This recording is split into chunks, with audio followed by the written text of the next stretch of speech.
Hello students, today we are starting properties of a definite integral. आज हम पढ़ेंगे बेटा प्रॉपर्टीज़ ऑफ डेफिनेट इंटीग्रल।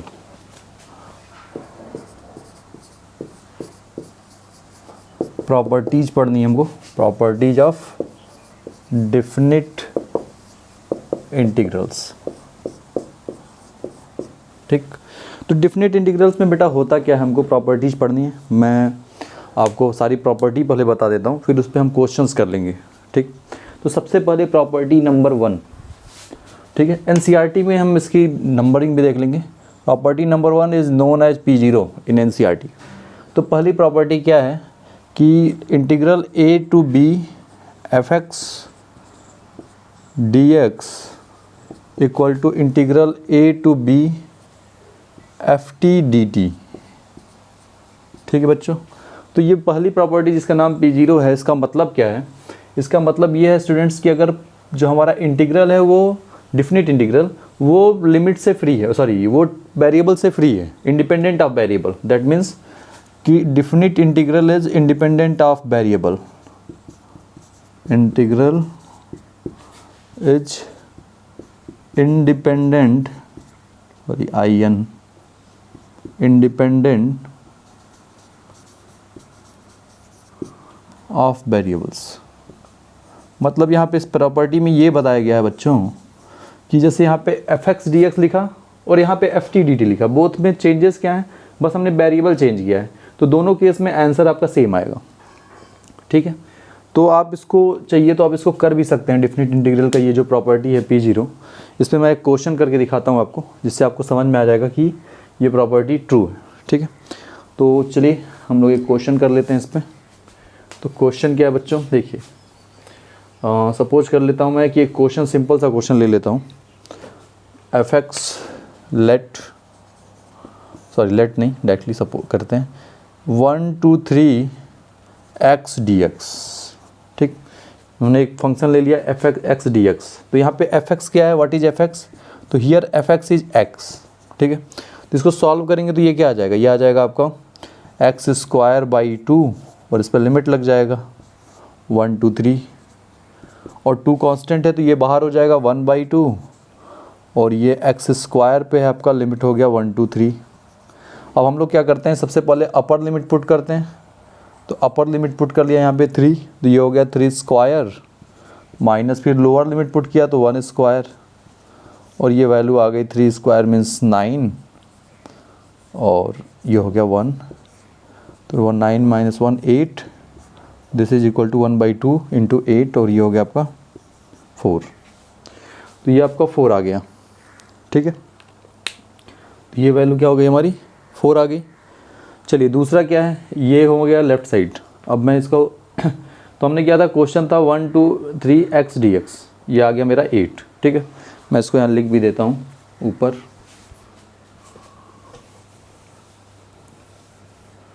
तो हमने निकाला 1 2 3 fx dx, और उसकी वैल्यू आई 8। fx मीन्स, यहाँ पे fx का मतलब क्या बच्चों, fx मीन्स है यहाँ पर, fx मीन्स x है, यहाँ पे फंक्शन इज x।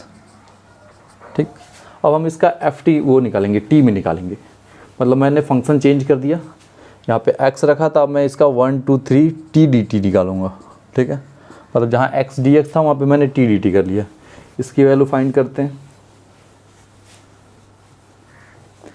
तो ये t का हो जाएगा t स्क्वायर बाई 2, इंटीग्रेशन हो गया इसका, और 1 2 3, तो 1/2 कांस्टेंट हो गया, ये हो गया t स्क्वायर 1 2 3।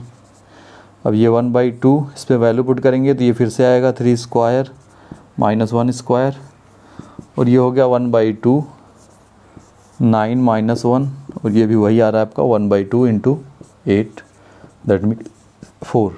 तो देखिए दोनों में आपका सेम आ रहा है ना बच्चों। इसका मतलब हमारा जो प्रॉपर्टी है वो ट्रू है कि आप fx 1 2 3 ft dt करते हैं तब भी आपका, सॉरी 4 आ रहा है, ये तब भी 4 आ रहा है, और इस केस में भी 4 आ रहा है, दोनों केस में 4 आ रहा है। इसका मतलब हमारी प्रॉपर्टी जो है वो क्या है, सही है। हेलो स्टूडेंट, तो हमारा प्रॉपर्टी 1 हो चुका है। मैंने कुछ क्वेश्चंस लिख दिए हैं जो कि प्रीवियस ईयर में आए हुए हैं। ये क्वेश्चन ये भी प्रॉपर्टी का है, ये मे बी 19 या 20, ये सारे क्वेश्चन 20 के बाद के क्वेश्चंस हैं, आफ्टर 20 के क्वेश्चंस हैं। ये भी आया है, ये भी आया है, ये सारे रिसेंटली आए हुए हैं। और ये क्वेश्चन तो मैं आपको तुरंत सिखा दूंगा, मैंने इसकी एक शॉर्ट्स वीडियो भी बनाई है। मतलब ये क्वेश्चन बहुत सिंपल है, ठीक है। तो प्रॉपर्टी में बहुत सारे क्वेश्चन आते हैं, प्रॉपर्टी इज़ वेरी इंपॉर्टेंट। तो चलते हैं हम अपनी दूसरी प्रॉपर्टी की तरफ। प्रॉपर्टी 1 हो चुका है, अब आते हैं हम अपनी दूसरी property, property number 2। That means its name is P1 in NCERT। इसका नाम क्या है बच्चों? Its name is P1।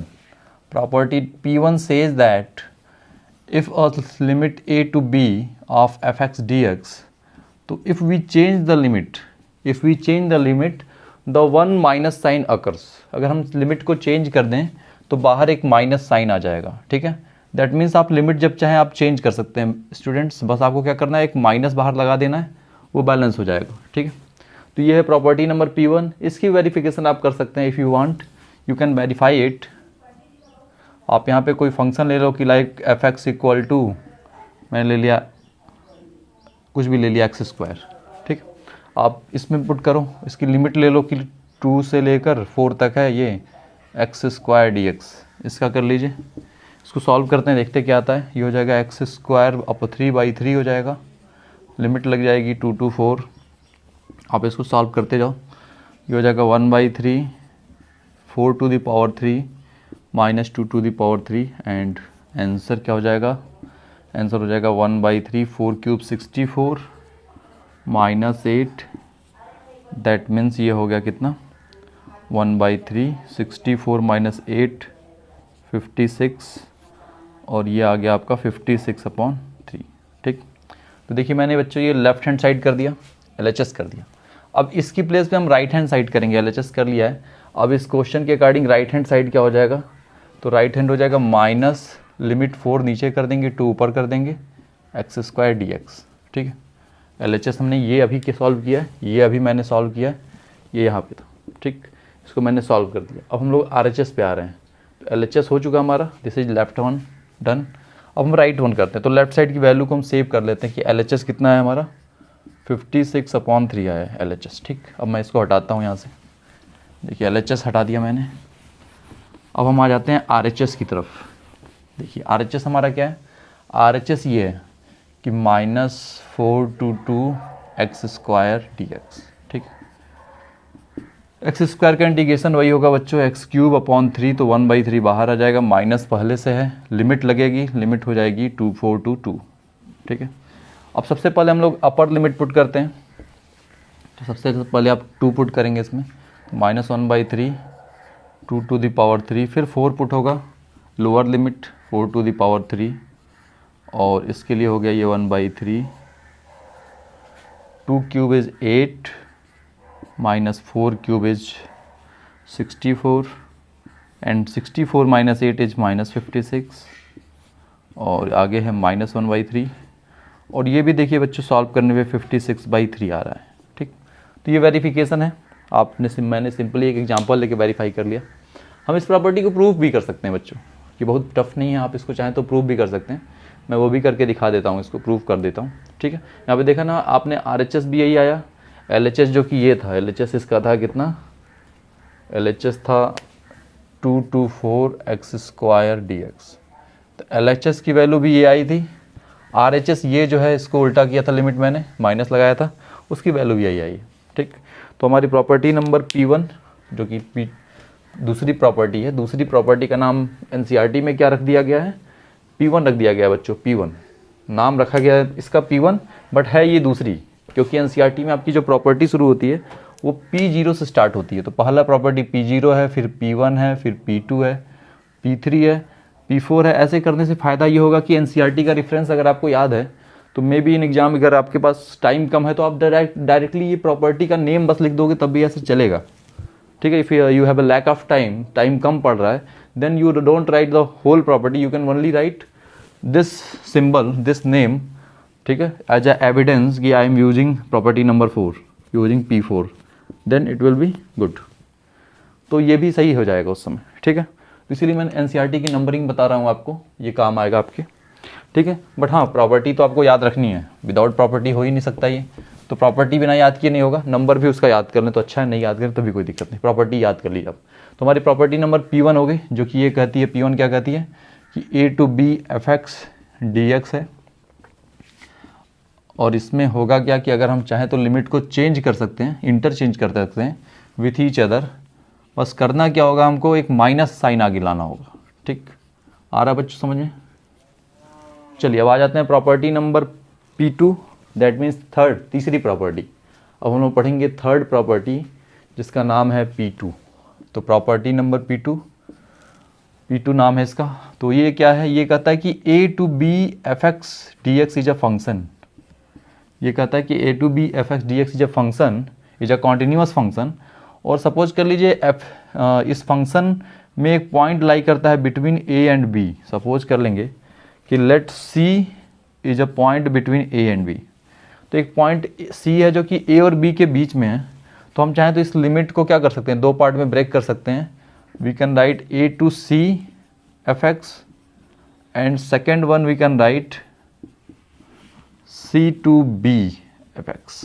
ठीक है, मतलब ये प्रॉपर्टी उसी की तरह है कि बेटा अब जैसे आप जा रहे हैं गोरखपुर से दिल्ली, और आप पहले गोरखपुर से लखनऊ गए, लखनऊ रुके आप, फिर लखनऊ से आप दिल्ली गए। ठीक है, तो ये प्रॉपर्टी उसी तरीके से, आप दो प्लेस अगर जा रहे हैं, एक प्लेस है आपका A फिर B, तो आपको A to C जाना है। तो A to C जाना है तो आप क्या कर सकते हैं कि आप बीच में थोड़ा रुक भी सकते हैं। You can go A to B and then B to C।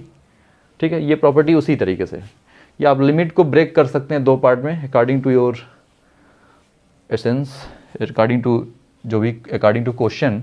But condition is जो बीच वाला पॉइंट होना चाहिए वो between upper and lower limit के बीच में होना चाहिए। ठीक है, अब इस प्रॉपर्टी पे मैं आपको क्वेश्चन बता देता हूँ बच्चों। अभी भी लिखा था मैंने, क्या था क्वेश्चन, वेट अ मिनट मैं उसको लिख दूँ।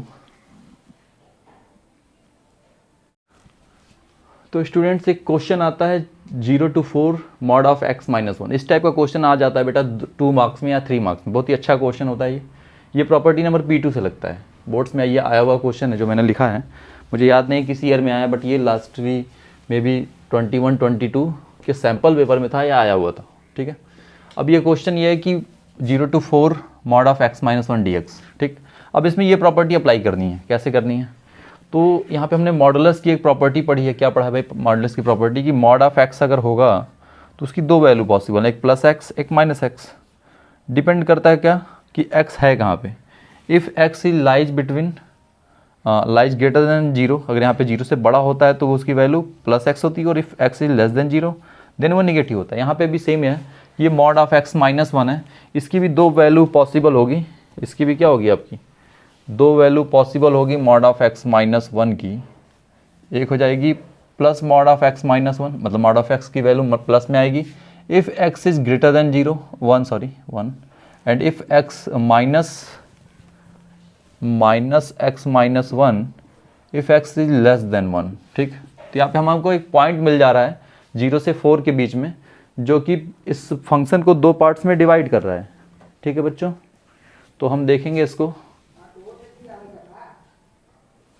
हाँ, तो ये देखिए यहाँ पे मॉड ऑफ x माइनस 1 की दो वैल्यू जो हो जा रही हैं, एक हो रहा है x माइनस 1, मतलब एक पॉजिटिव वैल्यू एक निगेटिव वैल्यू, डिपेंड कर रहा है वो 1 पे। तो हम चाहें तो इस मॉडुलस में जो ये फंक्शन है, इस फंक्शन को दो पार्ट में स्प्लिट कर बन लेंगे बाय दिस प्रॉपर्टी। हम लिख लेंगे क्या कि मॉड ऑफ x माइनस 1, ये जो 0 to 4 फंक्शन है, we can change in two parts. First part is 0 to 1 and second part is 1 to 4। ठीक है, मतलब हमको 0 से 4 जाना था, मैंने क्या किया कि उस जर्नी को दो पार्ट में स्प्लिट कर दिया, एक 0 to 1 और एक 1 to 4। फ़ायदा क्या होगा इससे कि 0 to 1 वाले में ये वैल्यू फंक्शन निगेटिव हो जाएगा, और 1 to 4 में ये फंक्शन पॉजिटिव हो जाएगा, क्योंकि यहाँ पे x की वैल्यू लेस देन 0 होगी और 1 होगी, सॉरी, यहाँ पे x की वैल्यू 1 से छोटी होगी, और यहाँ पे x की वैल्यू जो है आपकी 1 to 4 के बीच में होगी। तो यहाँ पे 1 की वैल्यू x की वैल्यू, मतलब ये फंक्शन पॉजिटिव होगा इस डिफिनीशन के अकॉर्डिंग। देखिए जब x फंक्शन की वैल्यू x प्लस माइनस 1 है, पॉजिटिव है, if x is greater than 1, तो x अगर 1 से बड़ा होता है तो उस केस में ये पॉजिटिव हो जाएगा, तो इस केस में ये फंक्शन पॉजिटिव हो जाएगा, इस केस में ये फंक्शन निगेटिव हो जाएगा। तो रुकिए बच्चों, हम इसका कर देते हैं फाइनल आंसर।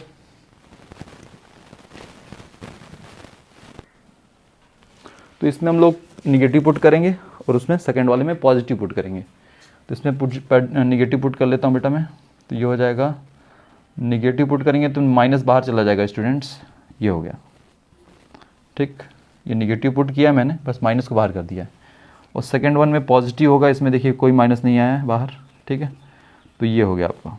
अब इंटीग्रेशन तो आपको आता ही है, आप इसका करेंगे, ये हो जाएगा x square by 2 minus x, limit लग जाएगी इस पर 0 to 1, और ये हो जाएगा हमारा सेम होगा x square by 2 minus x, और इसमें लिमिट हो जाएगा 1 to 4।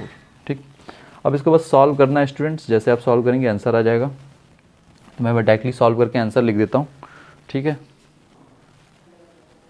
देखिए मैंने पुट कर लिया स्टूडेंट्स में, तो ये हो गया 1/-2, ये अपर लिमिट हुआ है, फिर लोअर लिमिट पुट करेंगे तो 0 आएगा। ये फर्स्ट वन हो गया, प्लस सेकेंड वन में अपर लिमिट 4 पुट करनी है, तो 4 स्क्वायर 16/2 माइनस 4 हो गया, और लोअर लिमिट 1 पुट कर दिया, तो ये हो जाएगा 1/2 माइनस 1। ठीक, ये हो गया। अब इसको सॉल्व कर लेंगे हम लोग, आंसर हो जाएगा, ये कितना आ जाएगा -1/2 एंड दिस वन इज 2 8 जा 8 - 4 इज 4, ये 4 माइनस प्लस 1/2। ठीक है, दैट मीन्स फाइनली आंसर क्या आना है हमारा बच्चों, फाइनली आंसर आ जाएगा हमारा 4 + हाफ, और ये भी हाफ है, तो आंसर आ गया आपका 5। ठीक है, तो इसमें इस प्रॉपर्टी में क्या समझा हमने कि अगर कोई लिमिट है, और ये क्वेश्चन था, देखिए यहाँ पे सॉल्व कर दिया हम लोगों ने, इसकी वैल्यू आ चुकी है एंड इट्स वैल्यू इज 5। ठीक, तो हमने इस प्रॉपर्टी में क्या सीखा है कि आपको अगर लिमिट दिया हुआ है 0a to b fx dx, और हमारा एक पॉइंट है जो कि a और b के बीच में है, a point which is between a and b, वो a और b के बीच में एक पॉइंट हमको मिल जाए अगर ये, तो we can write a to c fx dx plus c to b fx dx। ठीक है, तो ये करना है हमको। ठीक है बेटा, चलिए हम आते हैं नेक्स्ट प्रॉपर्टी की तरफ। हमारा प्रॉपर्टी नंबर अब हो जाएगा P3। हेलो स्टूडेंट, तो हम लोग आ गए हैं अपनी नेक्स्ट प्रॉपर्टी पे P3। ठीक है, सारी प्रॉपर्टी हम NCERT के अकॉर्डिंग कर रहे हैं। P3 प्रॉपर्टी क्या है? P3 प्रॉपर्टी है आपकी कि a to b fx dx जो है, इसकी वैल्यू होगी a to b f a + b - x dx। ठीक है, मतलब कि आप अगर कोई इंटीग्रल ऐसा है जिसमें आपका a to b लिमिट जाता है fx, तो आप उस फंक्शन को fx की प्लेस पे आप क्या लिख सकते हैं? आप लिख सकते हैं f a + b - x। ठीक है, मतलब इसकी प्लेस पे ये लिख देंगे, कोई रिजल्ट में अंतर नहीं आएगा, डिफरेंस नहीं आएगा, सेम रिजल्ट आएगा। यही प्रॉपर्टी है हमारी। ठीक है, तो इसको समझाने के लिए मैं एक एग्जांपल ले लेता हूँ बच्चों। मैंने एग्जांपल ले लिया, एग्जांपल है a π/6 to π/3 √ cos x upon √ cos x plus sin x। ठीक है, ये है बच्चों, इसकी वैल्यू पता करनी है। क्वेश्चन है इवेलुएट दिस इंटीग्रल, हमको इसको इवेलुएट करना है। ठीक है, तो इसमें ये प्रॉपर्टी लगाएंगे। अब इसमें fx क्या है? What is fx? तो ये जो पूरी वैल्यू लिखी है यहाँ से यहाँ तक, इसको fx बोलते हैं। यहाँ पे fx क्या है? यहाँ पे fx है आपका √ cos x upon √ cos x plus √ sin x, ये आपका fx है। ठीक है, तो ये fx है हमारा। ठीक है बच्चों, तो इसी fx की प्लेस पे मैं ये लिखूंगा f a + b - x। इसी fx की प्लेस पे हम लोग x को बस चेंज करेंगे, x को चेंज कर देंगे किससे? a + b - x। ठीक है, अब ये x a + b क्या है? What is a and b? तो a हमारा क्या है? What is a? Lower limit. a जो है ये लोअर लिमिट है, एंड b जो है ये हमारा अपर लिमिट है। ठीक है बच्चों, दिख रहा है कि नहीं आपको? ठीक, तो बच्चों इसमें क्या करेंगे, इस प्रॉपर्टी में ये प्रॉपर्टी जब अप्लाई करनी है तो सबसे पहले आप क्या करिए कि जो भी क्वेश्चन दिया उसको आई सपोज कर लीजिए। मान लीजिए कि मान लिया कि this question is equal to I, और साथ में इसको इक्वेशन 1 भी मान लेंगे। ठीक, इक्वेशन 1 हो गया आपको। अब इसके बाद क्या करेंगे, इसके बाद मैंने देखिए fx लिखा है।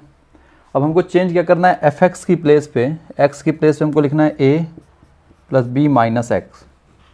अब इसके लिए a क्या है, तो a हमारा ये नीचे वाला जो है π/6 इज a, तो इसकी जगह पे आप क्या लिखेंगे π/6। b का मतलब है π/3, तो a हो गया हमारा π/6 हो गया अपर लिमिट, ये a हो गया। b की जगह कितना है, b हमारा है कितना π/3, तो b की जगह π/3 और माइनस एक्स, मतलब हमको x की जगह भी ये लिखना है। ठीक, अब इस x की प्लेस पे हम ये लिखना चाहते हैं, तो π/3 प्लस π/6 को ऐड करिए आप, LCM 6 आएगा, ये हो जाएगा पाई प्लस 2π माइनस एक्स, और इसको सॉल्व करेंगे आप तो कितना हो जाएगा, ये हो जाएगा 3π/6 माइनस एक्स, और ये कट जाएगा 3 2 जा, तो ये हो गया π/2 माइनस एक्स। मतलब x की जगह पे हमको क्या लिख लेना है, π/2 माइनस एक्स। ठीक है बच्चों, तो क्या कर रहे हैं हम लोग लिख रहे हैं x की जगह पे ये π/2 माइनस एक्स। फंक्शन मैंने पहले बताई है, फंक्शन है cos x upon cos x plus sine x. यहाँ पे मैंने बताया कि x में क्या करना है, x को चेंज करना है a plus b minus x. a का मतलब है लोअर लिमिट, b का मतलब है अपर लिमिट। ठीक है, ये आपको पता है, मैं इसको इरेज कर देता हूँ ये पूरी चीज़। तो फंक्शन जो हमारा है ये fx, अब इस fx की जगह पे, इसकी जगह पे हम क्या लिखेंगे, इसकी जगह पे हम लिखेंगे f a plus b minus x. ठीक है, तो हमने a प्लस बी सॉल्व कर लिया है, a plus b minus x हमारा ये आ रहा है। मतलब हम चेंज क्या करेंगे, हम लोग x की प्लेस पे जो x है उसकी जगह पे π/2 माइनस एक्स कर देंगे, क्योंकि a प्लस बी टोटल इतना आ रहा है। ठीक है बच्चों, तो चलिए आप चेंज करिए।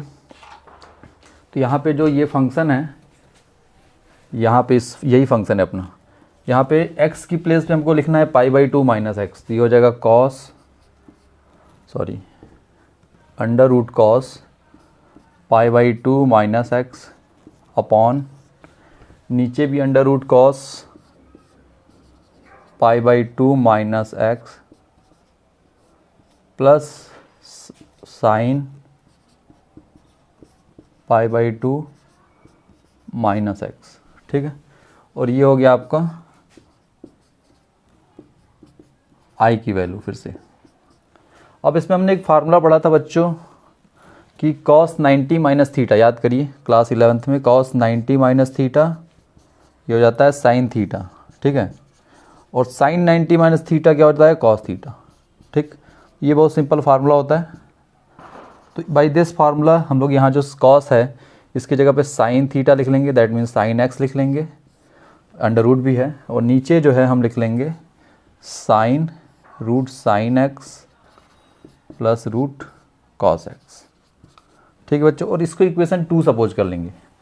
इक्वेशन 1 हमने यहाँ सपोज किया था और इसको सपोज कर लिया इक्वेशन नंबर 2। ठीक है, अब इक्वेशन 1 एंड 2 को आपको ऐड करना है। ठीक है बच्चों, ये इक्वेशन 1 जो है ये, और इक्वेशन 2, इन दोनों को ऐड कर देंगे।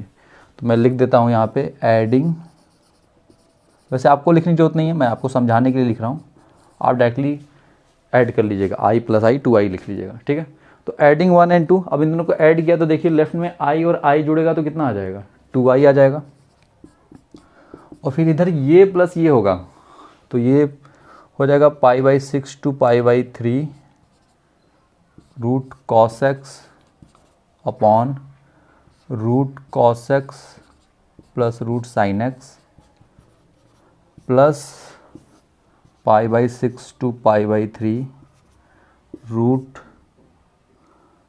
Sign x upon root cos x plus sine x, या उल्टा भी है कोई दिक्कत नहीं, साइन कॉस या कॉस साइन।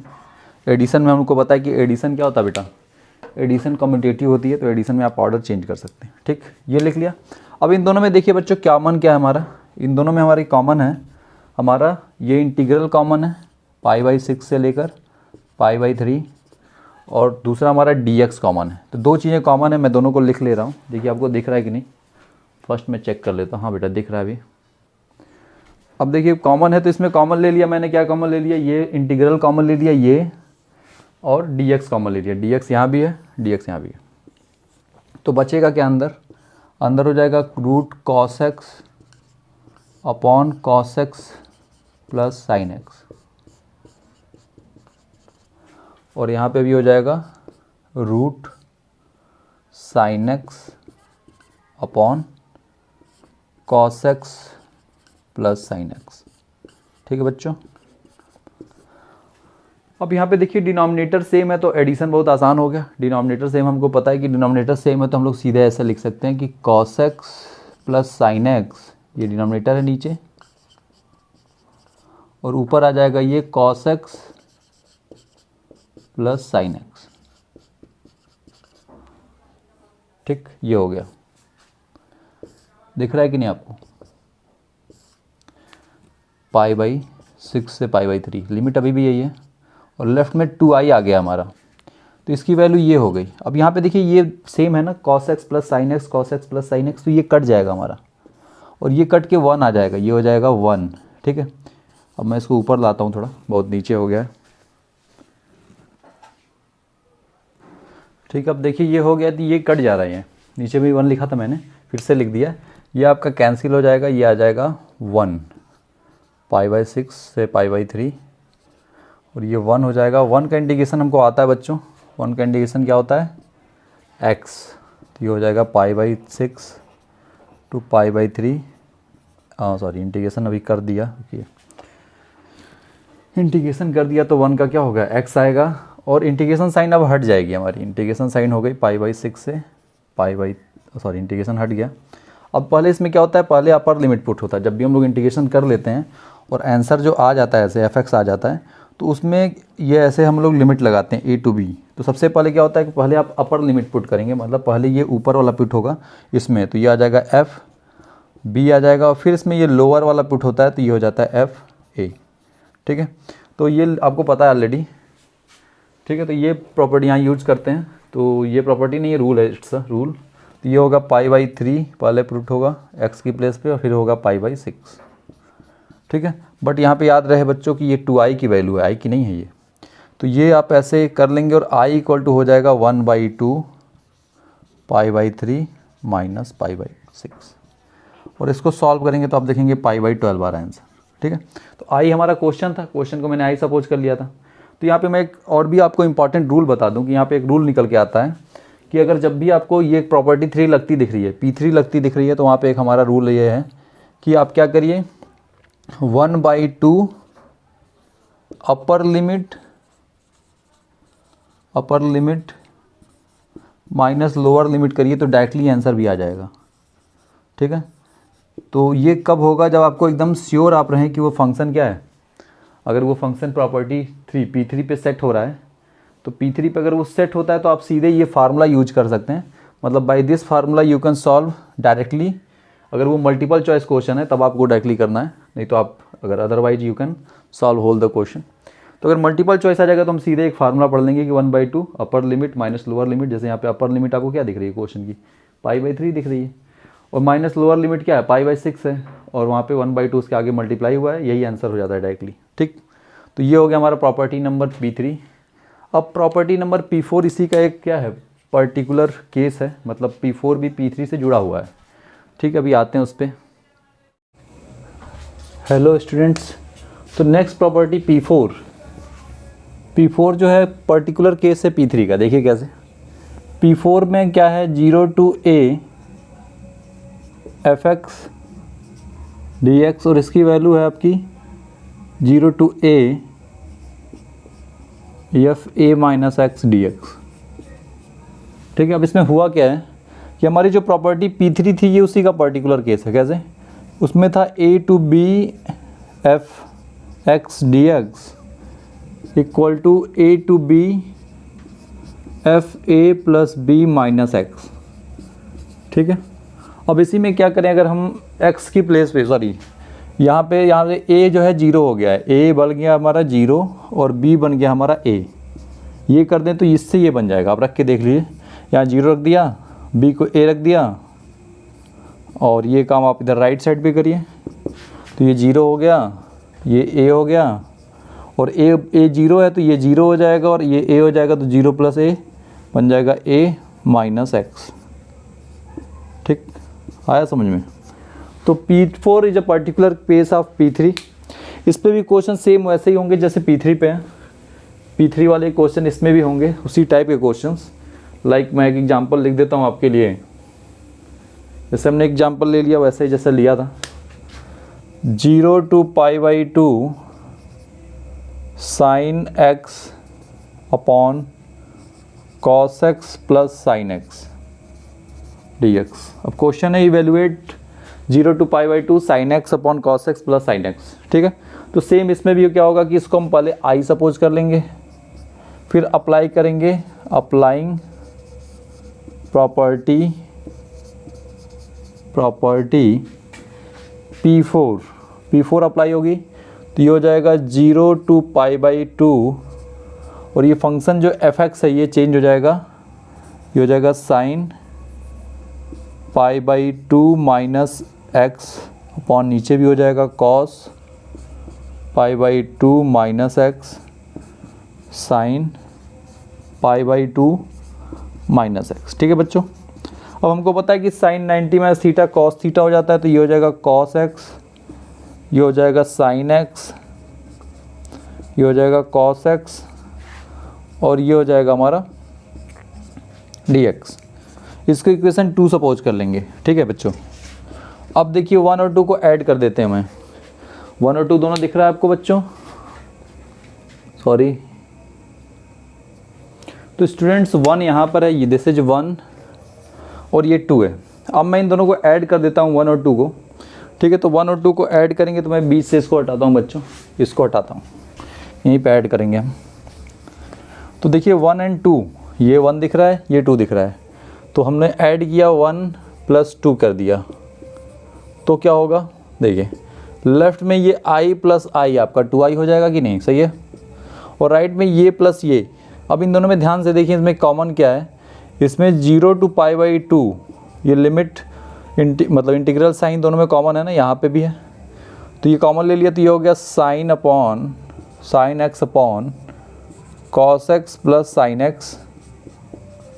और यहाँ से भी कॉमन हो जाएगा ये, तो ये बचेगा ये दिस टर्म, ये हो जाएगा cos x upon sin x plus cos x। और एक और चीज़ कॉमन हो गई है dx। अब इसमें देखिए नीचे ध्यान से देखिए, नीचे ये cos x plus sin x है, ये sin x plus cos x है, तो ये दोनों सेम है ना, अलग तो नहीं है।